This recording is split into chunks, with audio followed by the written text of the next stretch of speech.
Hi. Hi. Okay. So this is a story about how I was saved whenever I was in a car accident. So I was like 17. It was September 22nd, 2000 or 2001, whatever. It was like a little bit after the whole, issue that everyone else knows about. And I'm driving home, and I had this brand new car. It was brand new to me, whatever. It was two-door, and it was really fast. Well, I was used to a Mazda was my first car, so I was taking full advantage. So it was late at night, and my friend Bobby was with me. And we were driving pretty fast. We just left my friend's house. And there was some gravel coming in, like on a, what do you call the roads that are like black? On a pavement, blacktop. And so I was going pretty fast around the curve, and then I hit the gravel, supposedly. I don't remember any of this. And my car spun around, and I hit a tree. And it was the side. It was the side where Bobby was. He was in the passenger. Anyways, and so the story goes. I don't really know like how we got saved, because later on, whenever we saw the car, it was like a jumbled mess. It was really scary. But what happened was Ricky, whose house we were at, is a Hoosier, and he was peeing outside, and he heard the crash. So that's savior number one. He was Hoosh, so he was peeing outside, and he heard it. Saving grace number two. He was in like all kinds of sports. He was in like whatever, all kinds of sports. So he kept running really fast, and he got there really soon. So like what he said was that I was in the car, and I was screaming, and I was like moving around. I was grabbing onto Bobby, and Bobby was screaming like, "Sarah, quit holding so hard." And I don't know, but that's what happened. So he was like, "Are you guys okay?" And I kept pawing on him, and I'm like, whatever I was saying, I don't know, gibberish, weird stuff.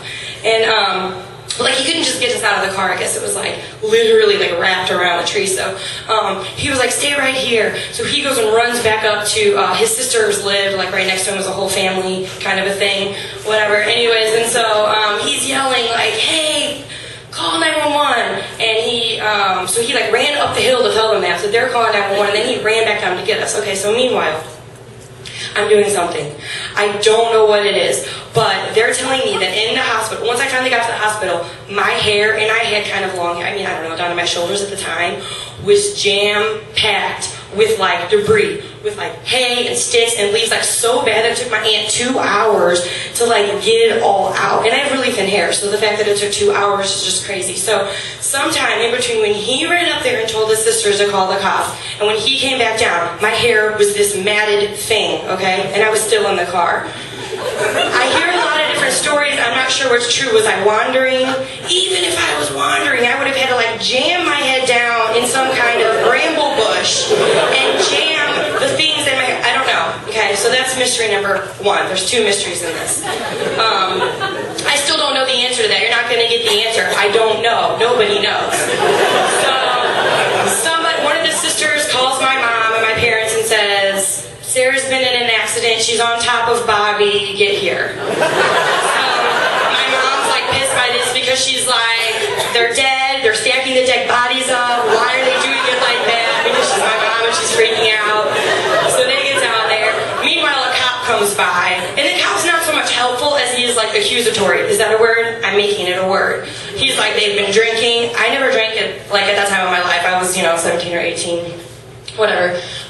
So we're jammed in this tree to get the Jaws of Life to get us out. Apparently the Jaws of Life had to like somehow pick me up and like try to get me out because I was going to throw up, but you can't like throw up because you can choke on it and die. So they positioned me so that I threw up on top of Bobby, which he remembers all this. I don't remember, but I remember hearing all the details. So anyways, we get in the ambulance. Well, I'm going crazy, like crazy in my mind, crazy. Literally, when they got me in the ambulance, I kept freaking out. I don't know if you've ever heard of this, but it's like this brain damage thing you get when you get in a car accident sometimes. So they've got these things like holding both of my arms and my legs down because I'm so in this fit of crazy rage, which wasn't that, abnormal for me, but like seriously, I mean, it was like they had to strap me down. So I get to the hospital, my parents get there, I'm not dead yet, but I mean, they told them, when we got to the hospital, I mean, they had to like immediately inject me with all these drugs, which I have a little bit of resentment, because you know what they do when they take you to the hospital? They cut your clothes off.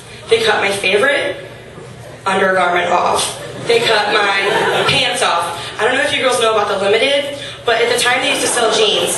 They stopped selling jeans. I don't know if they're back into the jean selling, but they were my pair of limited jeans. Literally limited, because they don't sell jeans anymore. And they just cut them off. They don't send you a check for the jeans later, you know? So I didn't have my jeans, whatever. I was alive, so whatever, I'm saved. So I'm in the hospital.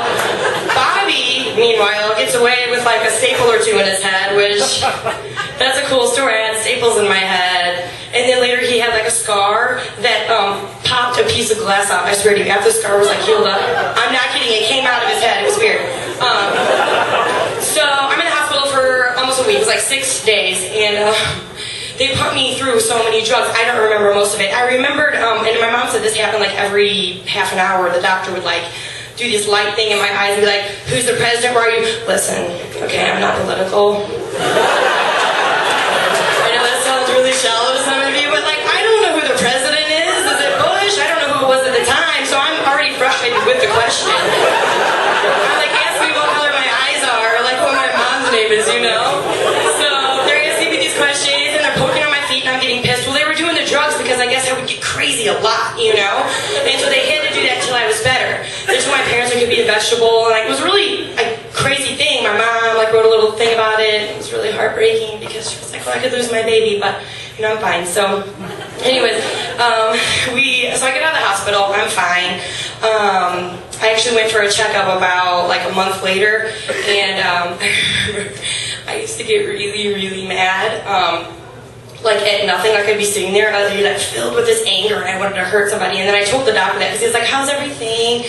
And I told him that, and he was like, oh, that's normal, that's part of your temporary brain damage. And I was like, I have temporary brain damage. I was like, yeah. So I don't know, but he didn't tell me like that's gonna stop in 6 months. So then like years later when I had road rage, I thought it was the temporary brain damage, like making me mad, but then my mom said that just ran in our family. So whatever, but so this is the other mystery, and I'll leave you with this other mystery. So, well, I went and saw the car because we had to like get everything out of it, because I mean it was totaled, you know. And under this is another Savior story. Under the seat where Bobby had been, it was literally down to like this big, like as big as a book, right? And he was just, like I said, he went away with just a staple on his head. He's fine. So right under just that little space was where I had kept my Bible. So I was like, oh, what's that thing here and there? So it was cute. And I kept it in my car for a while, but like the new car that I got.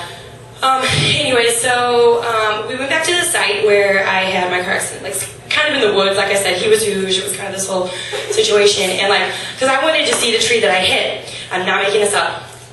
So there were rocks, like, you know, kind of like just gravel rocks, and they were in the shape of a heart, like a heart about this big. And in the heart was like all of the glass. Like there was some, of course, sprinkled everywhere else, but like it was jammed in the middle of the heart, where it looked like this, like, you know, sparkly heart. Who did that, you know? Like, little kids aren't playing on the side of this curvy road in the woods. Even if they are, they're not making a heart out of the rocks and then filling it with all the glass they're not supposed to touch and getting cut, you know what I mean? And it was so freaky, and it was right under the tree, you know what I mean? You could see, like, the divot in the tree and everything where my car hit. So, I still, like, it gives me the chills even now, because it's like, I don't know who made this freaky, like, heart, and I don't know why my hair looked like whatever, but I was saved.